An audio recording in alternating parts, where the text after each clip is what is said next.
اور इसमें बहुत से पढ़ने वाले हज़रात बहुत सारी गलतियाँ कर जाते हैं। आज हम तजवीद के साथ इस आयत की अदायगी करेंगे और आपको गलतियों की निशानदही करते हुए दुरुस्त करना भी सिखाएँगे। बिस्मिल्लाहिर्रहमानिर्रहीम। अस्सलामु अलैकुम वरहमतुल्लाहि वबरकातुहू। उम्मीद करती हूँ आप सब खैरियत से होंगे। अल्लाह तबारक व तआला आप सबको सेहत व आफ़ियत और ईमान की बेहतरीन हालत में रखे और आप सब पर अपना ख़ास फ़ज़ल और अपना करम अता फ़रमाए। आमीन सुम्मा आमीन। आज की इस वीडियो में हम सूरह रहमान में बार-बार पढ़ी जाने वाली आयत में की जाने वाली गलतियों की निशानदही करेंगे और फिर इनको दुरुस्त अदायगी करना भी सीखेंगे। आपसे गुज़ारिश है कि हसूल इल्म की खातिर हमारे चैनल को सब्सक्राइब करें, वीडियो को मुकम्मल सुनें और हमारी हौसला अफ़ज़ाई के लिए वीडियो को लाइक करके ज़्यादा से ज़्यादा शेयर भी करें। तो आएँ अपनी वीडियो को स्टार्ट करते हैं। आऊज़ु बिल्लाहि मिनश शैतानिर रजीम। बिस्मिल्लाहिर्रहमानिर्रहीम। फ़बिअय्यि आलाइ रब्बिकुमा तुकज़्ज़िबान। ये आयत सूरह रहमान में तकरीबन 31 टाइम्स आई है और इसमें बहुत से पढ़ने वाले हज़रात बहुत सारी गलतियां कर जाते हैं। आज हम तजवीद के साथ इस आयत की अदायगी करेंगे और आपको गलतियों की निशानदही करते हुए दुरुस्त करना भी सिखाएंगे। अक्सर औक़ात पढ़ने वाले शुरू में ही गलती कर जाते हैं। सबसे पहले तो फ़ा को सख्ती से पढ़ते हैं। दूसरे नंबर पर जब हमज़ा को या के साथ मिलाते हैं तो या के अंदर जो है ये मुशद्दद है, तो इसके अंदर या को सख्ती से पढ़ने की बजाय इसके अंदर शीन की आवाज़ पैदा कर देते हैं। ऐसा करना भी गलत है। और यहाँ पर अब आलाई में जब वो मद को दराज़ करते हैं तो हमज़ा को भी खींच कर पढ़ जाते हैं। यहाँ पर हमज़ा को खींच के नहीं पढ़ना। और आगे फिर यहाँ पर रा को जब बा के साथ मिलाते हैं, यहाँ पर भी बा को सख्ती से नहीं पढ़ते। और आगे ये तुकज़्ज़िबान में भी गलती कर जाते हैं कि यहाँ पर ज़ाल को नरमी से पढ़ने की बजाय यहाँ इसको सख्ती से इस ज़ाल को पढ़ जाते हैं। आए इसकी दुरुस्त अदायगी करना सीखते हैं। सबसे पहला लेटर है यहाँ पर फ़ा और फ़ा को हमने नरमी से अदा करना होता है। फ़ा को नरमी के साथ पढ़ते हुए और यहाँ पर फ़ा के ऊपर फ़तहा यानी ज़बर है और बा के नीचे कसरा यानी ज़ेर है। इन हरकत को बगैर खींचे बगैर झटका दिए अदा करना है। इनको खींच के नहीं पढ़ना क्योंकि यहाँ इनको एक हरकत के मुताबिक पढ़ना होता है। फ़ा ज़बर फ़ा, बा ज़ेर बी, फ़ा बी। हमज़ा के ऊपर यहाँ पर ज़बर है और हमने हमज़ा को या मुशद्दद के साथ मिलाकर पढ़ना है क्योंकि जब भी मुशद्दद हरफ हो अपने से पीछे वाले मुतहर्रिक हरफ के साथ मिलाकर पढ़ा जाता है। हम जब इस कलमे के हिजे करेंगे, इसके स्पेलिंग करेंगे तो फिर मालूम होगा कि एक दफ़ा या जो है वो साकिन पढ़ा जाएगा हमज़ा के साथ मिलाते हुए और एक दफ़ा या मुतहर्रिक पढ़ा जाएगा अपनी हरकत के साथ।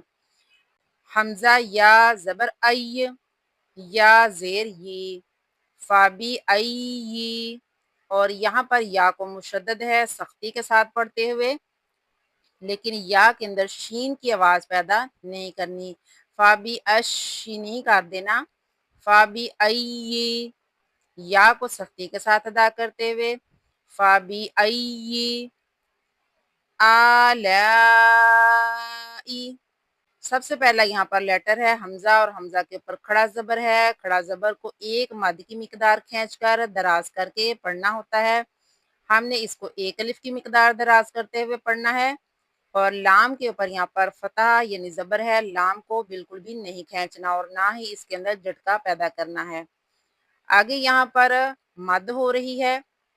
यहाँ पर मद कौन सी है? यहाँ पर मद्दे मुत्तसिल है। हरफ मद्दा के फौरन बाद हमज़ा इसी कलमे के अंदर मौजूद है। इस मद का दूसरा नाम मद्दे वाजिब भी है। इस मद की मिकदार 4 या 5 हरकत है। हम इसको 4 या 5 हरकत की मिकदार खींचते हुए दराज करते हुए पढ़ेंगे اور یہ جو حمزہ ہے اکثر پڑھنے والے حضرات یہاں پر حمزہ کے اندر بھی غلطی کر جاتے ہیں کہ جب مد کو دراز کرتے ہیں تو حمزہ کو بھی ای یعنی دراز کرتے ہوئے پڑھ جاتے ہیں۔ حمزہ کے نیچے ایک حرکت ہے، حمزہ کو دراز کرتے ہوئے کھینچ کر نہیں پڑھنا۔ آلائی، صرف یہاں پر مد کو 4 یا 5 حرکات کی مقدار کھینچتے ہوئے پڑھیں گے، حمزہ کو بالکل بھی کھینچنا نہیں۔ آلائی، آگے ہے ربی کوما، را کے اوپر یہاں پر زبر ہے تو را کو ہم نے پر پڑھنا ہے، موٹا پڑھنا ہے۔